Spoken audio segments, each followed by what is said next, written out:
ในปีศาจเขาค่ะนะขาคำควงเขานะโลยเดี๋ยวถือโลเดี๋ยวเรียกเรือขาเนาะด้วยลูกโลแอบขันใจนะน้องเราอันเยอะๆในเรือนะตีเรือขาตีเรือโค้งเอากำมูนะด้วยไรมันนั่นนี่ยังขนาดเอาปลาสตามันในตาโกพักมีหอขึ้นตาเขาว่านั่นใครจืดใจไว้ดีขนาด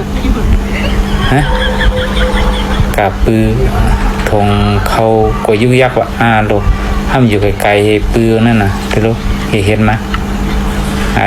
กำลังกยุกยักมาเพื่อเอาขยันกับใส่หัวยอนั่นตึกเลยใส่เอาดีเลยรักว่าโลหมอนะลายที่เลยมันขันใจนะที่รู้อันก็ตีใส่ทงขยะว่าเห็นนั่งไงตีโลโฮก็อยู่ในทางขยะความนี้ก็ใจตีลายมันในก็กินเราที่เขาซุ่มดีๆเนาะก็เลยกินดีๆนะด้วยทุกคน